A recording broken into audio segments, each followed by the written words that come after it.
Victory మీడియాకి స్వాగతం. వార్తల ముందుగా ముఖ్యాంశాలు.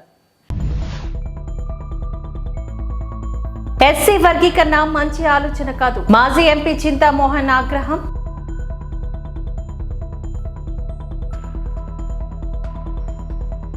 విశాఖ జ్యోతి విశ్వఖ్యాతి, విశాఖ ఉమ్మడి జిల్లాలో ఏకైక అర్జున అవార్డు.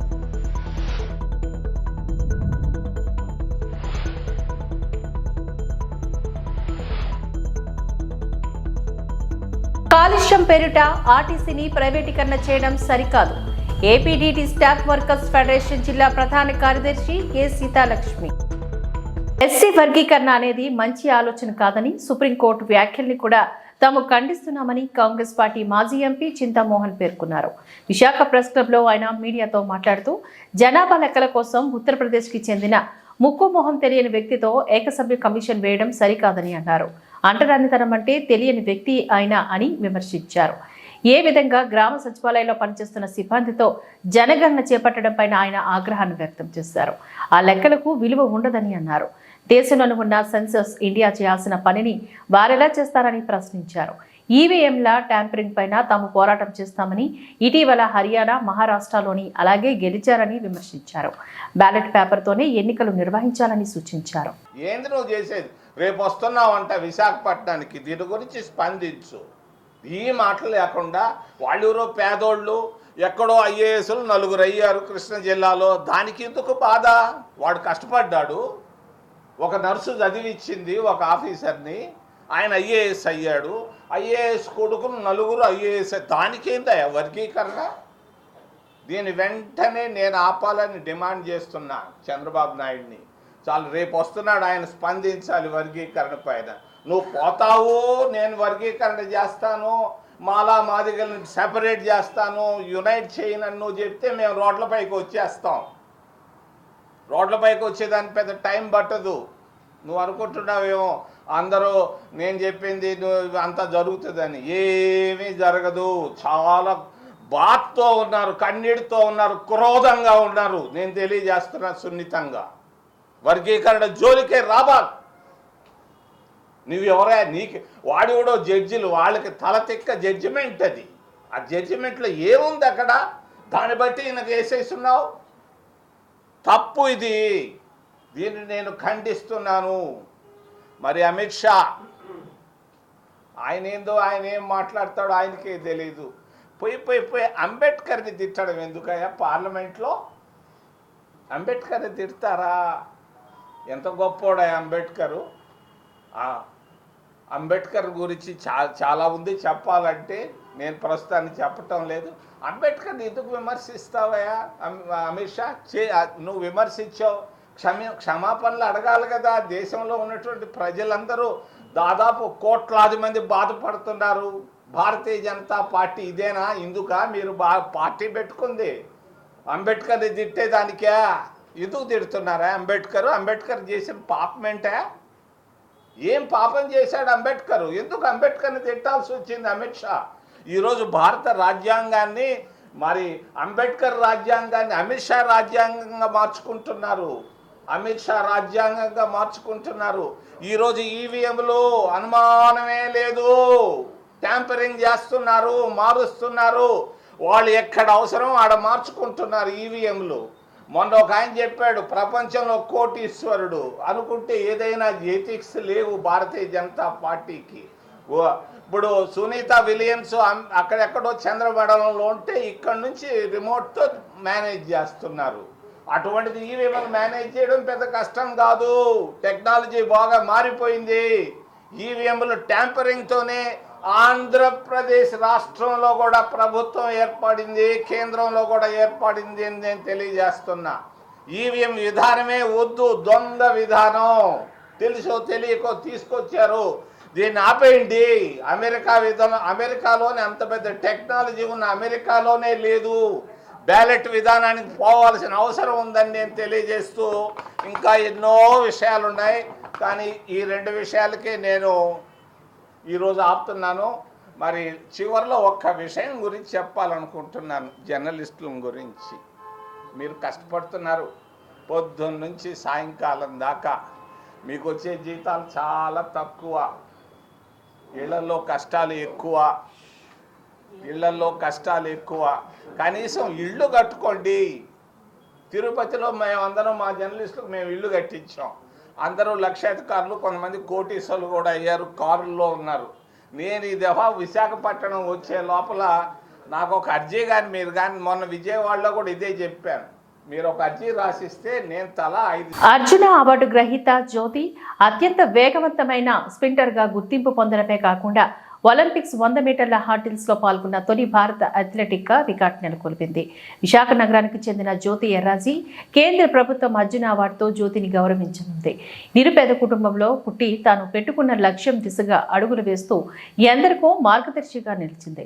ఈ నెల 17న ఢిల్లీలోని రాష్ట్రపతి భవన్లో జరిగే కార్యక్రమంలో రాష్ట్రపతి ద్రౌపది ముర్ము చేతుల మీదుగా జ్యోతి అవార్డును అందుకోనున్న నేపథ్యంలో ఆమె కుటుంబ సభ్యులు ఆనందానికి అవతులేవు.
విశాఖ సాగర్ తీరం ఎంతో అందంగా ఆహ్లాదంగా కనబడే ఈ బీచ్ ఇప్పుడు డేంజర్ జోన్ లో ఉందా?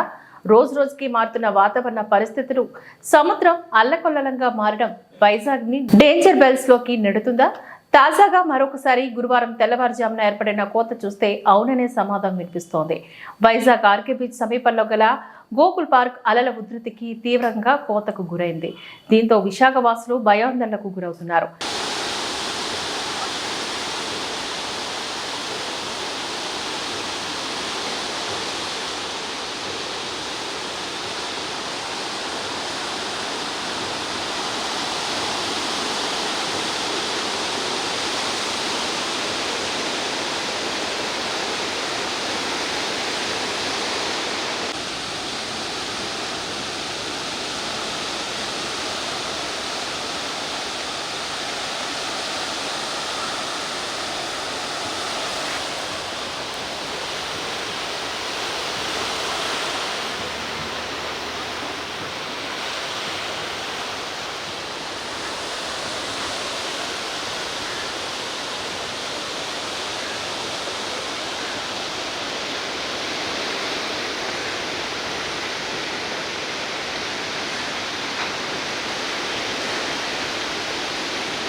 కాలుష్యం పేరుతో ఆర్టీసీ ప్రైవేటీకరణ చేయడం సరికాదని, పైగా జనవరి ప్రజలకు నష్టమని ఏపీటీడీసీ స్టాఫ్ వర్కర్స్ ఫెడరేషన్ జిల్లా ప్రధాన కార్యదర్శి సీతాలక్ష్మి అన్నారు.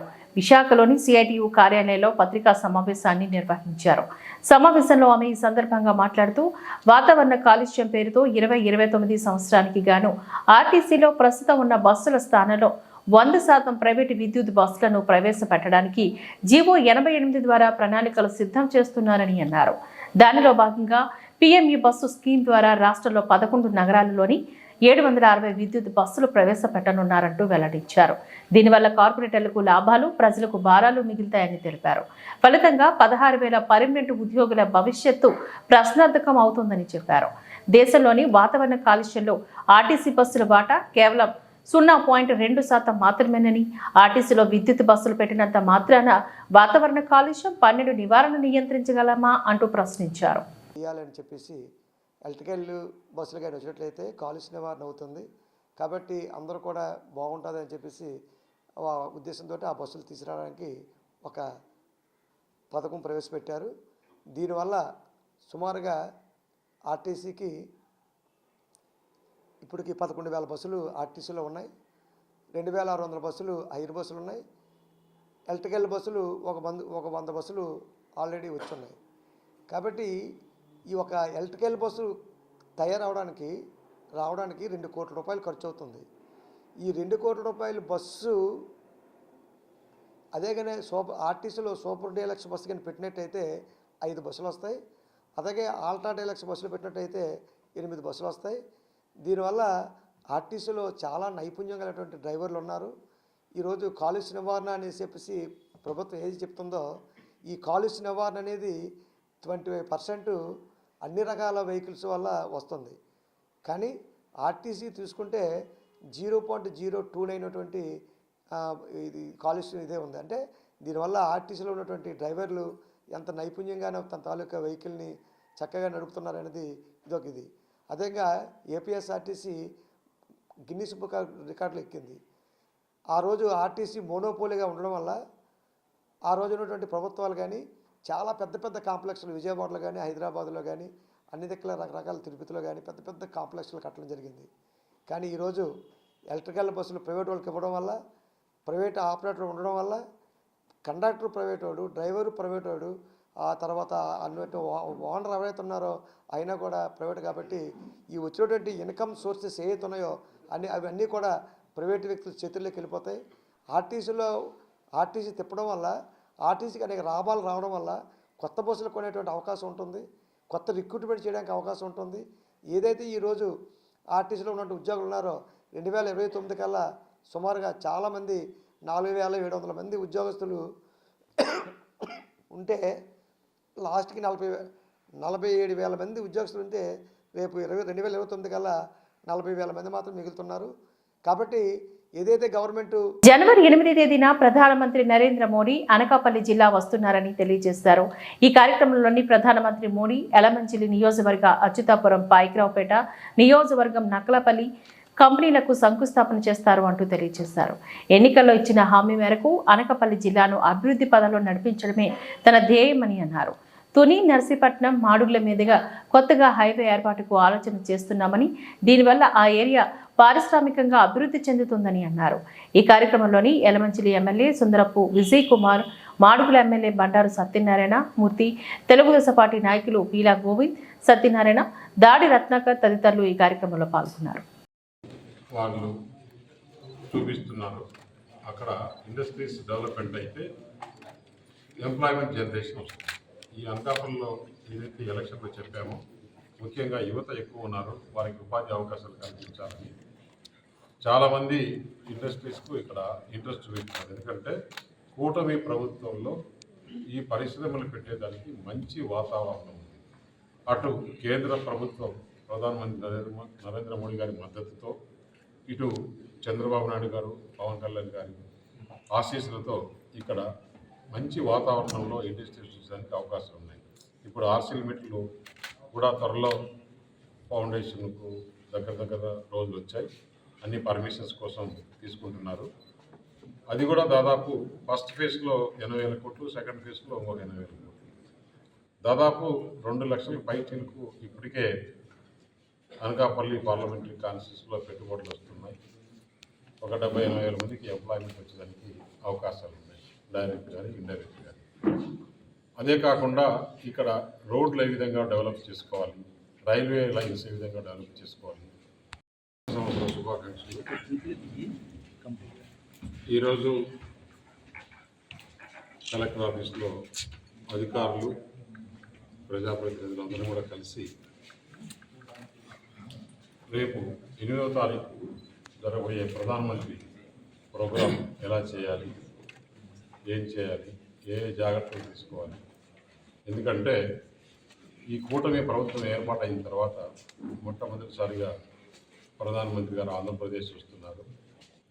ముఖ్యంగా అనకాపల్లి జిల్లాలో ప్రోగ్రామ్స్. ఒకటి నక్కపల్లి ఫార్మా ఐసీజెడ్ ఫౌండేషను, రెండవది ఎన్టీపీసీ హైడ్రోజన్.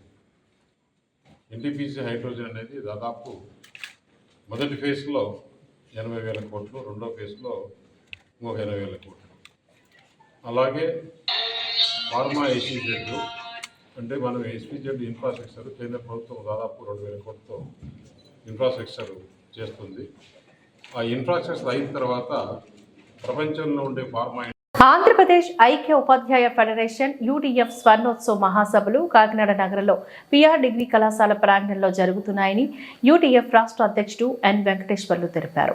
ప్రభుత్వ విద్యారంగం ద్వారానే సమాజంలో సమానత్వ భావనను అభివృద్ధి చేయగలమని తెలిపారు. యూటీఎఫ్ స్థాపించిన 50 ఏళ్లలో ఉపాధ్యాయుల సంక్షేమం, విద్యారంగ వికాసం కోసం కృషి చేసిందని, ఎన్నో పోరాటాలను చేసి ఉపాధ్యాయుల సంక్షేమాన్ని పెంపొందించడానికి కృషి చేసిందంటూ తెలిపారు. ప్రభుత్వ విద్యారంగాన్ని రక్షించుకోవడం పక్షాన యూటీఎఫ్ నిలబడిందని చెప్పారు. విద్యారంగ శ్రేయోభిలాషులు, ఉపాధ్యాయులు, అలాగే మంత్రులు వీళ్ళందరూ కూడా వేలాదిగా హాజరవుతూ ఉన్నారు కనుక మిగిలిన ఉపాధ్యాయులు అందరూ కూడా హాజరయ్యి రాష్ట్ర మహాసభల్ని విజయవంతం చేయాలని కోరుతా ఉన్నాం. 1974లో ఏర్పడిన తర్వాత ఉపాధ్యాయుల సంక్షేమం, విద్యారంగం, వికాసం లక్ష్యాలుగా కులం, మతం, ప్రాంతం, భాష, రంగు, లింగ వివక్షత లేని సమాజం, సమసమాజ స్థాపన లక్ష్యంగా ఆంధ్రప్రదేశ్ ఐక్యోపాధ్యాయ ఫెడరేషన్ స్థాపించి 50 సంవత్సరాల కాలంలో ఉపాధ్యాయుల యొక్క సంక్షేమానికి సంబంధించి రీగ్రూపింగ్ స్కేల్ కానీ, ఆటోమేటిక్ అడ్వాన్స్మెంట్ స్కేల్కి సాధించడంలో కానీ, అలాగే బదిలీలకు సంబంధించి కౌన్సిలింగ్ విధానాన్ని, అప్రెంటిస్ విధానం రద్దుకు సంబంధించినటువంటి మిలిటెన్సీ పోరాటాలు చేశాం.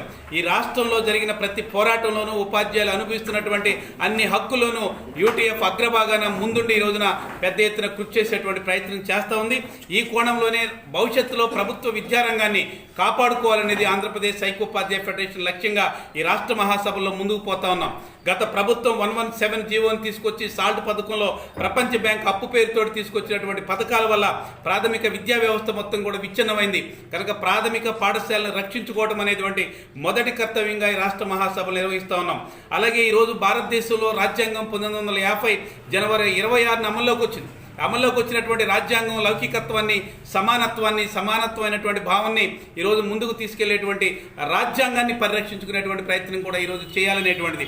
ప్రభుత్వ విద్యారంగాన్ని కాపాడుకుందాం, రాజ్యాంగాన్ని సంరక్షించుకుందాం అనేటువంటి నినాదాలతోటి ఈ రాష్ట్ర మహాసభలు నిర్వహిస్తా ఉన్నాం.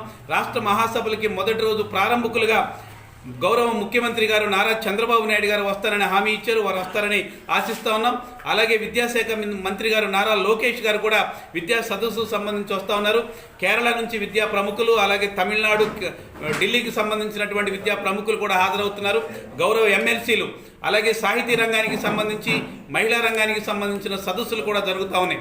అత్యంత ఘనంగా జరుగుతున్నటువంటి మహాసభల తర్వాత ప్రభుత్వ విద్యారంగాన్ని కాపాడుకోవడం కోసం ఉపాధ్యాయులే కృషి చేయాలనేటువంటి నినాదాన్ని తీసుకోబోతా ఉన్నాం. అలాగే రాజ్యాంగాన్ని పరిరక్షించుకునేటువంటి పని కోసం విస్తృతమైనటువంటి ప్రచారాన్ని చేయబోతా ఉన్నాం. అలాగే తల్లిదండ్రులందరూ ప్రభుత్వ బడి మీద నమ్మకం కలిగించేటట్లుగా గ్రామ స్థాయికి వెళ్ళి గ్రామ సభలు పెట్టి వాటన్నిటిని కూడా అవేర్నెస్ చేసి ప్రభుత్వ పాఠశాలను రక్షించుకునే పని యూటీఎఫ్ గాను ఉపాధ్యాయులుగా బాధ్యత తీసుకునేటువంటి ప్రయత్నం చేయబోతున్నాం. అలాగే రాష్ట్రం కొత్త ప్రభుత్వం వచ్చిన తర్వాత 6 సంవత్సరాలు గడిచింది. ఇప్పటి వరకు 12వ పిఆర్సీ కానీ, అలాగే దానికి సంబంధించిన ఐఆర్ కానీ, చర్చలు కానీ, చైర్మన్ కానీ నియామకం చేయలేదు. తక్షణం నియామకం చేయాలనేటువంటి డిమాండ్ చేస్తా ఉన్నాం. అలాగే బోధనేతర కార్యక్రమాలకు ఉపాధ్యాయుల్ని మినహాయించి బోధనకే పరిమితం చేయాలనేటువంటి అంశాలు, వీటన్నిటి మీద కూడా ఒక కార్యాచరణ తీసుకుని భవిష్యత్తులో యూటీఎఫ్ ఉద్యమాన్ని నిర్మించడం, మరొక 50 సంవత్సరాలు ప్రభుత్వ విద్యారంగాన్ని కాపాడుకునేటువంటి కోణంలో మేము ముందు ఉండేదానికోసం ప్రయత్నం చేస్తున్నాం కనుక అందరూ వేలాదిగా తరలివచ్చి మహాసభలు జయప్రదం చేయాలని. ఈ వార్తలు ఇంతటితో సమాప్తం.